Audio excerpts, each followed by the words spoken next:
Hey, I'm Al McGee with your entertainment ticket at www.yeticket.com. And I am a member of the African American Film Critics Association. Well, we have a virtual interview that we'd like for you to see, and it's with the stars and the writer and the director for the film All Day and a Night, which is on Netflix right now, and you can view that. But we also have the great and talented actor Jeffery Wright. You know who Jeffery Wright is. Well, he's in Westworld, he's been in Shaft, and a couple of James Bond movies. Man, this guy is very great to talk to. And another great actor to talk to is Ashton Sanders. That's right, he was in that Academy Award winning film Moonlight, but now he's also in Wu-Tang, the American Saga, and he's been in Equalizer 2 with Denzel Washington, and he's also in the movie Native Son, which is based on the award-winning novel. Watch our interview with these actors and writer and director, and also our president, Gil Robinson, would also give you a little bit more information as you watch our interview with these fine filmmakers. Hey, I'm Al McGee, a member of the African American Film Critics Association, but not only that, I am a film critic. Thank you.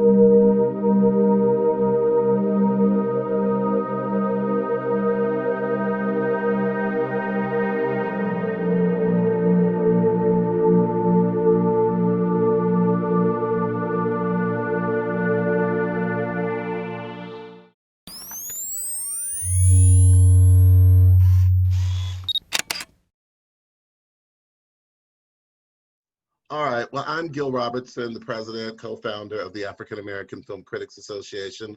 And guys, we thank you for joining us today.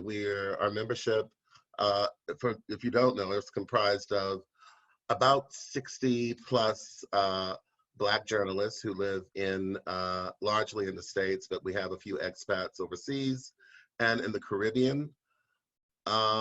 Today we have a great group of our members from coast to coast. I'm gonna start from the left and introduce you to everyone. And our members cover areas in print, online, and radio. So we're gonna start with Sharonda Williams, who is in Atlanta. Hey. Hey. We have Reginald Ponder, who is in Chicago.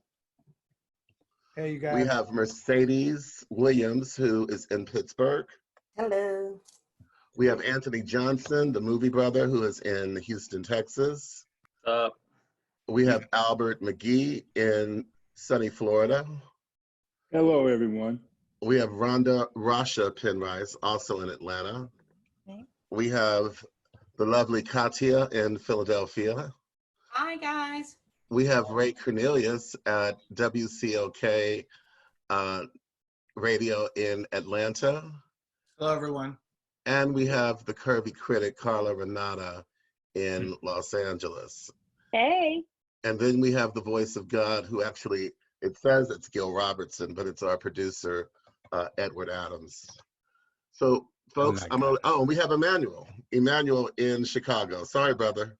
Better late than never. That's fine. What's up? So, I mean, nothing can be said. And Thomasena out of Philly. Oh, and Thomasena, also in Philadelphia.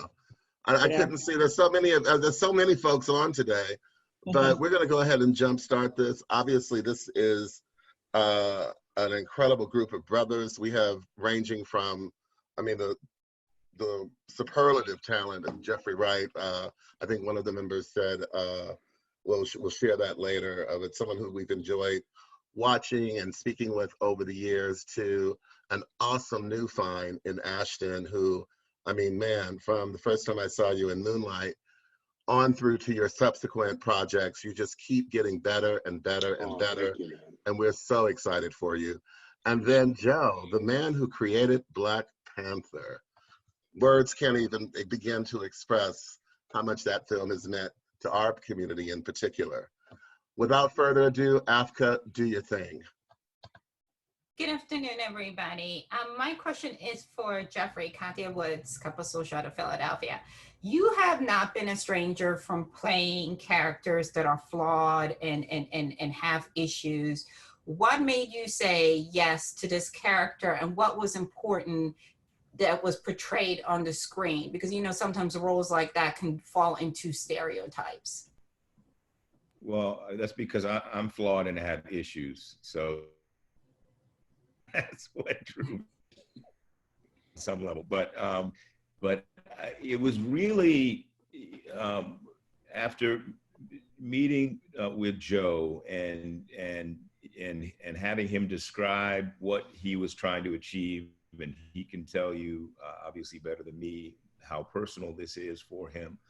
But it was really after meeting with him and thinking back to my experiences working on OG, particularly, which we shot in a working maximum security facility in Indiana.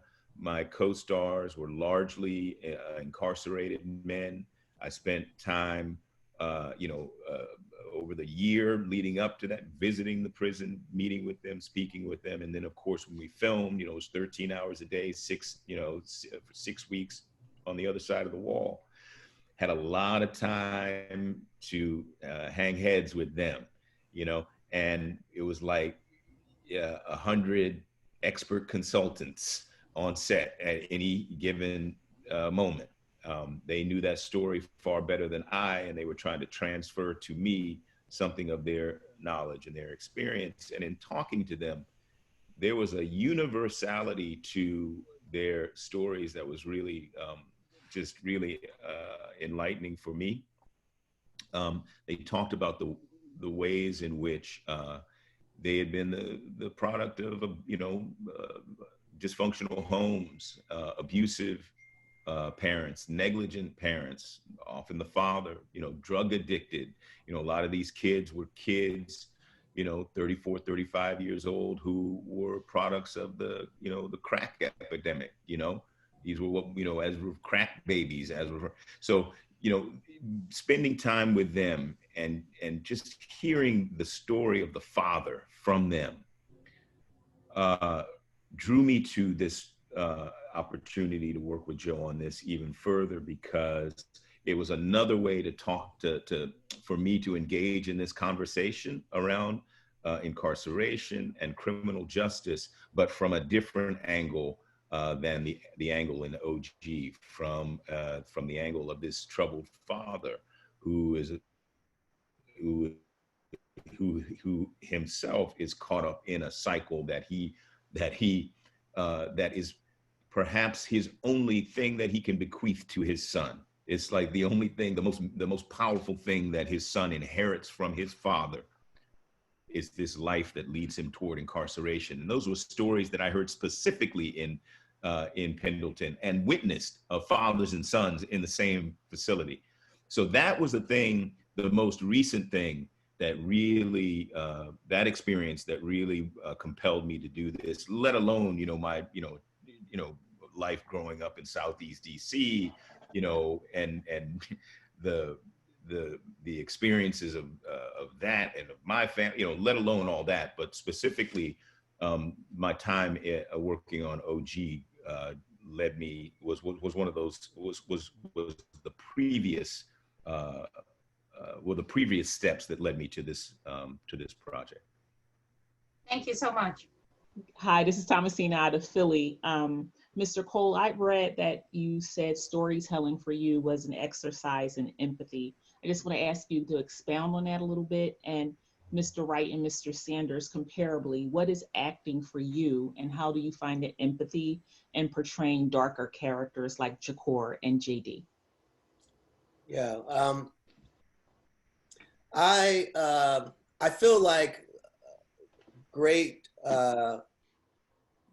characters are characters that are approached with empathy, and great stories are ones that have great characters. And so my approach to writing and directing is to try to get to the humanity, or get what's underneath the surface. And with this particular film, having had experiences in environments similar to what is portrayed, I was able to kind of lean on some of my experiences that I had and some of the interactions that I had and the closeness of some of those interactions to explore the humanity of these characters who often in our society we struggle to see the humanity in, and that's the journey that we attempted to take the audience on in the film, is one where you start with someone who you might see as unredeemable, and you see by peeling back the layers of who they are and understanding the cycle of their environment and the systemic failures of our society when it comes to those underserved communities, you're able to actually get underneath the surface of who these characters are and the humanity of who they are. And I try to do that, that was this specific film, but I try to do that with every character, no matter what the genre is. It's allowing the character to drive the story. Thank you. This is Al McGee with Your Entertainment Ticket from Florida. How's everyone doing? Great. First, this is for Ashton. Now, Ashton, you playing a guy who wants to be a rapper. His name is Ja, but you're also playing a rapper in the series with the Wu-Tang Clan. Yes. What's the difference between these two characters? And also, Jeffrey, I just want to say, I interviewed you for a Basquiat years ago here in Florida. I just want to say I'm glad to see you again and much success to you. Cool, thank you. Yeah, I mean, well, there's obviously differences. I would say that All Day and Night is much more of a heavier story than a Wu-Tang Clan would be. Also with Wu-Tang, I'm portraying somebody who's actually living, who's actually, it's a character, it's an archetype, it's a biopic almost. So I have stuff to draw from. I can listen to RZA and his discography and put his voice in my ear, and I'm able to work with him and his production team in order to get that right. With Jacour, I would say I had a bit more freedom with developing the voice, the vocal tone, who he is. Thankfully, the script gave me so much to draw off of. But when it came to developing the character and who he was as a rapper, all of his lyrics kind of reflect his hopes and dreams and aspirations and or what he's going through in his life. So it's kind of, it's definitely different, definitely different. Thank you very much. I want to expound upon that. This is Rhonda. For Joe and Ashton in particular, what is it about the prism of hip hop that allows you to explore these complex issues of masculinity? I think that hip hop is very much a part of our culture. Hip hop has always been very much driven by Black men. Hip hop has always had a story within it. It's kind of like storytelling. So it's kind of like the same thing when, I don't know, with writing a script or with portraying a character, with storytelling. So I would say that this is the type of work that I've been attracted to, these authentic, real stories of Black people and showcasing Black people in all different types of life. And the script was just one of those that I was into. Yeah. With this film, it's interesting because I felt like the world of the movie was one that people would assume that they know pretty well because of rap music and popular culture, right? And in that kind of context, it's kind of stylized and flashy. But when you think about it, what are most gangster rap songs but crime stories, right? So there's a natural connection to where we went with the movie and a lot of the music in the movie, right? But I always saw the movie as a human story. And so it was about trying to juxtapose the aesthetics of the crime movie genre and staying within that world and within a crime story, but really leaning into the humanity of the characters. And that made for a pretty heavy story. But I think it is successful in the sense that it doesn't glorify what's happening in this world, or it isn't celebrating what's necessarily happening. It's showing the kind of grounded authenticity and the struggle of what this is, and the struggle of trying to still overcome this legacy that stems, that you can draw a direct line through mass incarceration, through separate but equal, through Jim Crow, through the Fugitive Slave Act, through slave patrols and slavery. You can connect all of these lines. That these communities are still struggling with that legacy. And so trying to kind of keep that as a grounding place for the story while having the aesthetic around it that fit into the genre was what we were going for. Hi, everybody. I'm Carla Renata, the Curvy Critic here in Los Angeles. I'm a huge fan of your work, Ashton and Jeffrey, and of your writing, Mr. Cole. Love you all for a variety of different reasons. I love the fact that, Joe, you put lots of kernels and nuggets throughout the script when you were writing, like one of them where you say slavery taught Black people how to survive, but not how to live. Yeah. And there's another one that you said everyone has a moment when they'll live a great life. Mm-hmm. So I'm wondering, from all three of you, have you reached that moment in your life where you've had that moment just yet? We can start with Joe.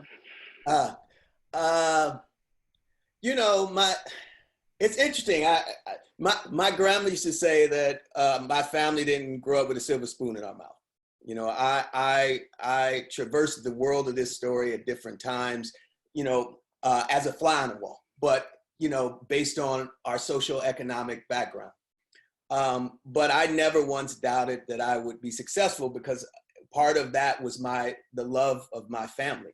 And my mother would always tell me that. And so I feel very, very fortunate to be in a position to even tell stories at all based on where I started from. But I also understand that for me wasn't something where I'm going, oh, I'm never going to make it. I wasn't in the exact same situation that a character like Ashton's character was in, or the characters in that community. So I feel like I've talked around that answer and I haven't really answered it, but that's the best I got. That's all right. Do you have anything to add to that, Jeffrey and Ashton?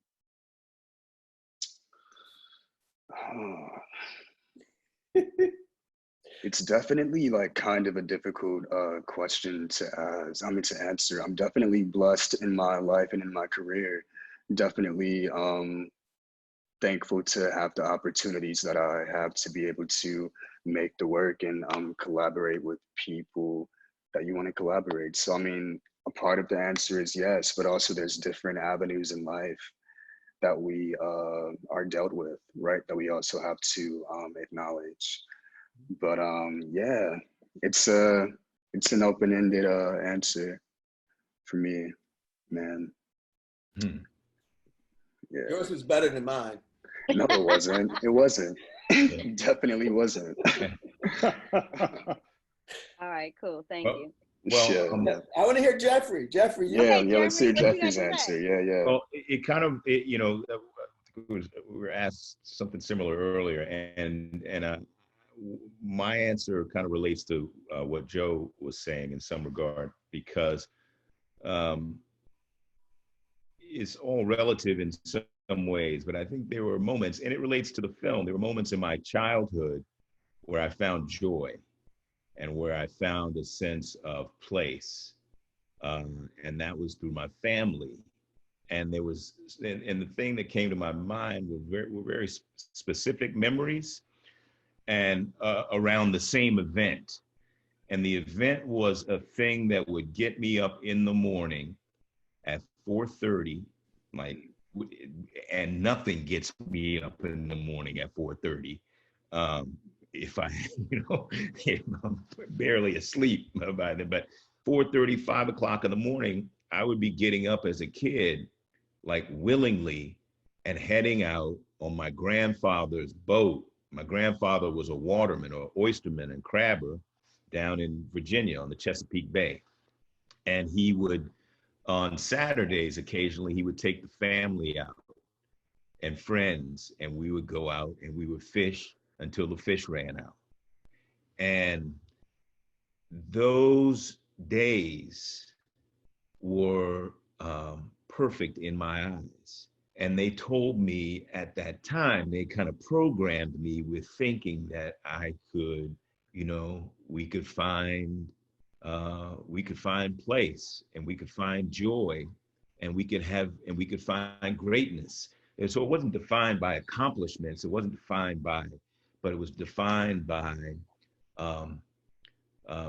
moments like that gave me a window, I guess, of optimism through which to view the world. But it was grounded in the simple things. It was grounded in family, you know. That was beautiful. Thank you so much, all of you. Cool. Hey guys, my name is Ray Cornelius, host of Upfront Inside Atlanta's Entertainment Industry, radio show here out of Atlanta. Wanted to talk about the theme of influences. When I was watching the film and just thinking about it, the characters were influenced by so many people. So just wanted to know from you, Ashton, and you, Jeffrey, who were the influences in your life that led you to this path and this career of acting? The influences. My father was an artist. He was a designer. So I was surrounded by art all my life. When I told him that I wanted to become an actor, he definitely supported the path that I wanted to be on for myself. So I don't know. I think just having that support system kind of like influences you to like want to take like the extra step to like go forward in what you want to do. So I'm thankful for that. Like my support system has been a big influential part of my career and who I am as a person. Definitely. Influence act, you know,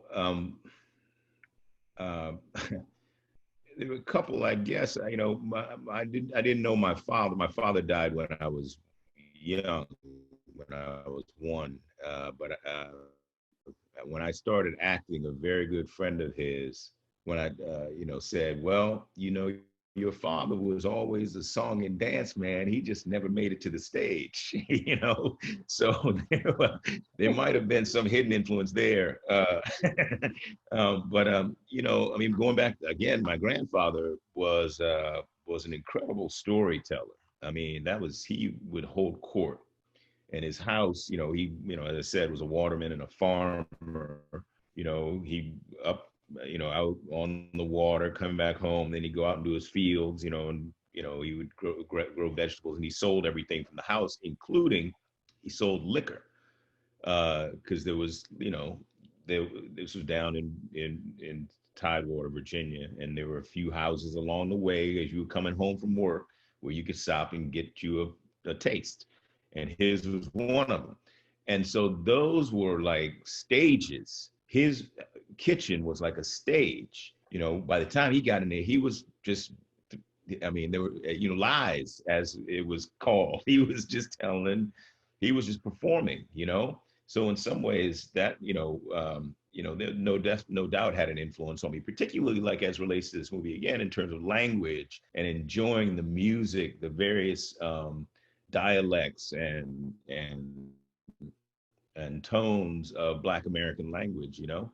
One of the places that I would go that was, you know, coming from DC, from the city, going down there and hearing these other sounds and enjoying that music was definitely had an influence on my desire to act and do it in a certain way. All right, guys, thank you so much, and congratulations on a wonderful film. Thank you. Thank you. Hello, gentlemen. This is E-Man from E-Man's Movie Reviews out here in Chicago. First and foremost, I just want to thank you all for taking the time to join us today. And if you'll just indulge me real quick, I just want to give you guys individual props. Ashton, I am so excited for your career. I've been so proud of you for like everything you've been doing. I see nothing but growth and success for you. Mr. Wright, my goodness, you are the definition of an actor. You know, for me, just in terms of how you just flawlessly transform yourself, and you just nailed it with this role as JD. And Mr. Cole, my goodness, I can't thank you enough for literally changing my life as a film critic with Black Panther. Had me buying out theaters for my community just to share in that whole thing. So with that said, and this is a question for all three of you, this film deals with some really heavy material, as you all kind of alluded to earlier. Given the wide-ranging audience who's going to be watching this, what would you say is the most important thing that you want audiences to walk away with from both the movie and or your particular character? The film is tough by design.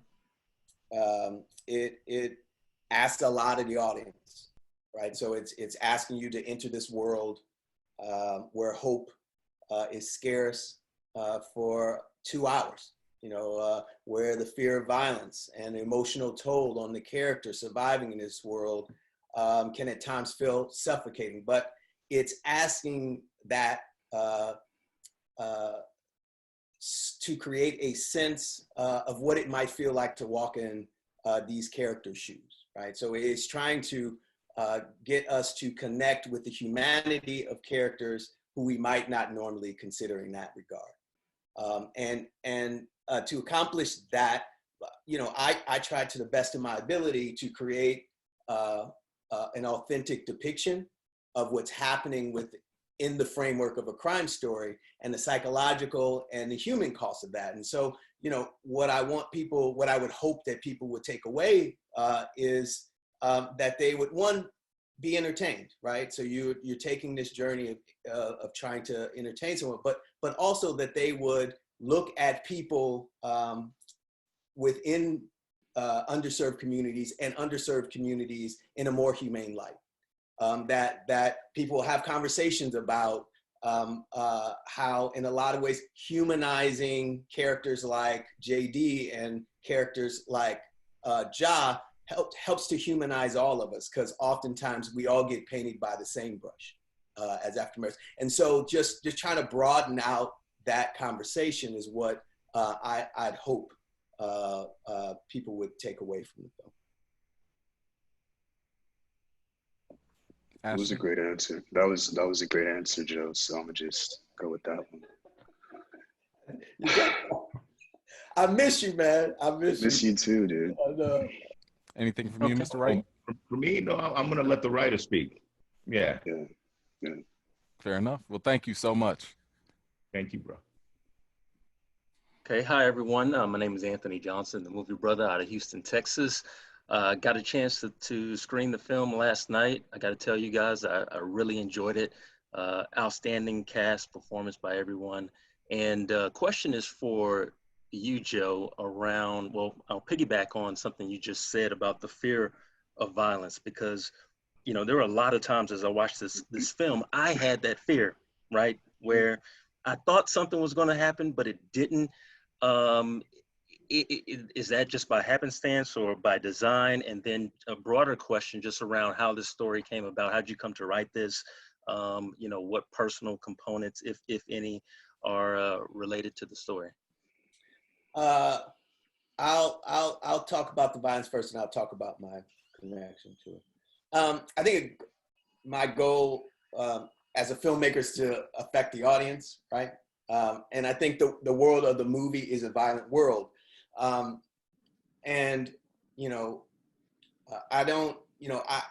wouldn't feel it would be true to Jacor's point of view to try to sanitize that, right? Because the movie is following very closely the point of view of Ashton's character. So this sense, what I was trying to create was this sense of feeling trapped in a world where violence is a currency all around you.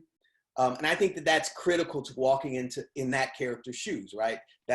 And so trying to get the audience to feel what it would be like in this type of environment where that is something that you're constantly having to navigate or know exists. And I tried to approach the violence focused on the emotion behind it to avoid glorifying it, and to perhaps give a kind of a glimpse into the trauma a person might face experiencing it.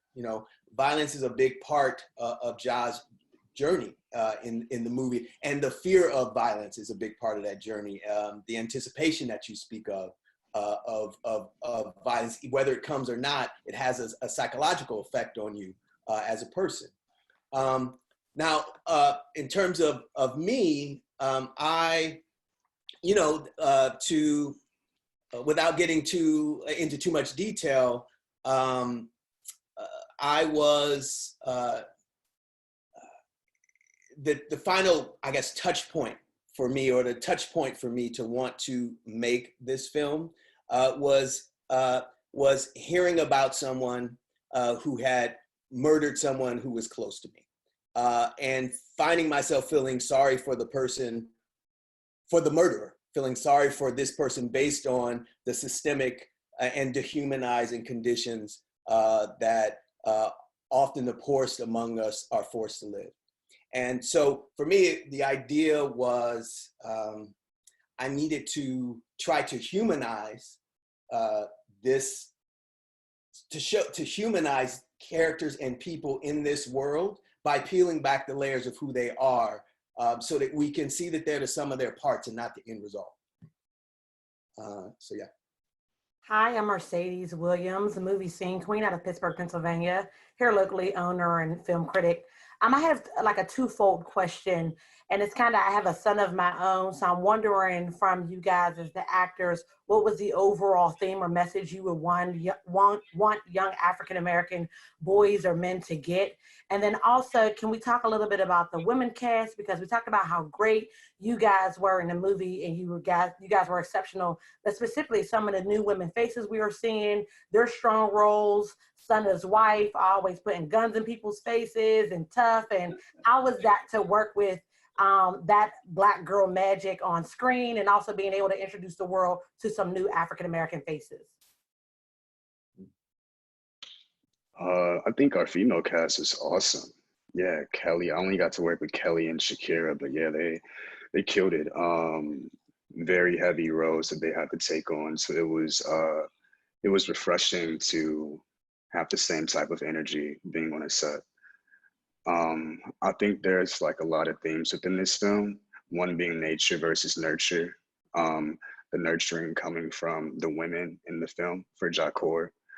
I also think this film is about breaking generational curses, and we fall into that a lot. We see that often happening within our community, and a lot of people falling within the pattern of Jacor.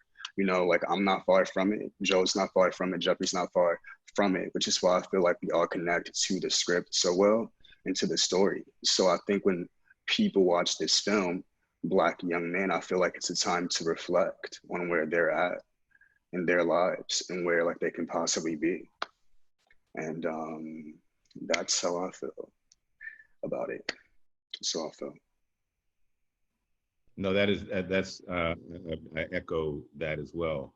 It's it's about as we all face now, but trying, and despite the pressures, that generational pressure that Ashton referred to, trying to break to define oneself on one's own terms. I think the message is very clear in this film, that that's a necessary task to take on. Well, I give credit to our actresses for breathing truth into these characters and integrity. I think as a top line, the women in the film are fierce and human, and they really do shine. A couple of the new faces, just to shout out their names: Shakira Janae Pay, who plays Jacor's girlfriend. She brings this charm and a brightness to Shantae without losing her toughness. She was great. Yeah, she was amazing. Yeah, the chemistry she and Ashton had on the screen in their scenes were just beautiful, and allowed for us to see that to see that layer and that side of Ashton's character that we didn't get to see when he wasn't with her. You know, you could feel that they cared about each other, and she really brought a brightness to who he is, who his character was, and gave a dimension to him through their interactions. I thought was beautiful. Kelly Jenneret, who played Delonda, Jacour's mom. Kelly can do anything. She's amazing. Some of my favorite moments was watching Kelly and Jeffrey and Kelly and Ashton in separate scenes that they're in the film. I don't want to give too much away, but there's two scenes that are very intimate scenes between Kelly and each of them, and she's just amazing in those moments, and she's, you know, she brings such strength and nuance and humanity to Delonda. She's always prepared, incredibly collaborative. I really loved working with her. And then, you know, last but not least is the wonderful Regina Taylor. She's not a new face, but she is an amazing human being, an amazing artist, and brought a great depth of warmth and wisdom and a genuine sense of love to the character of Tometta for young Ja, but also for JD. And that was something that I thought was really lovely, is how her genuine care for both. Even though JD was part of the problem in those environments, she loved him just the same, and it came through. Hi, Sharana from Pair Weight. I had a question for all three of you, but for Joe specifically, I wanted to piggyback off of, you know, this blacks learn from slavery, blacks learn how to struggle and not how to live. Mm-hmm. And as much as this is about breaking generational curses, I wanted to ask you why it was so important of including the moment of Ashton's character to actually break, you know, kind of this cycle, the sins of the father, but also too for Ashton and Jeffrey. I wanted to know, do you feel as though your characters really learn how to actually live by having to go to prison and self-reflect on kind of the sins, you know, that you had in the past? I'm gonna jump in and say a couple words about that quote before they dive in, if it's okay. So African Americans, we have endured and in many cases have thrived, right? Despite this country being built on our enslavement. So we're survivors. But I think the question that I think Ja's character is asking himself in that moment as he's reflecting on his life is, have we ever been just free to just live, right? So free of institutional racism, free of racist policies, free of microaggressions and subconscious bias. Like the idea of, or the tragedy, there's one voiceover line, the tragedy of being forced to make that prison into a life as an African American, I think is what I'm getting at the heart of that voiceover. It's less about him having to go to prison to figure this out. It's him being in prison and realizing that the circumstances that he's facing inside aren't that much different than the societal systemic barriers that are placed around him and his society outside. So it's like where is the delineation between the two? And that's the struggle. I think that's the journey he's on to find answers for. Y'all gonna have to answer. Don't mess around with me over there, Ashton. I see you're not answering. You gotta answer the question now, bro. No, dude. Yeah, no, that was just a great, thoughtful answer. I was just thinking about it. Yeah, I mean, I feel like unfortunately, Ja did have to go through what he had to go through in order to get to where he's at in the point of his life that he's at within the film that we leave him at. That's definitely, I feel like that's a part of the story. You know, like we unfortunately have to go through unfortunate things in order to get the picture, you know? And I feel like, again, unfortunately, that's just a part of his story. And also, I feel like that's what's so inspiring about it too. You know, like we don't have to go through it ourselves. We can watch this movie and see it, you know, see it happening. And yeah. Yeah, I mean, it's a really it's a fascinating phenomenon,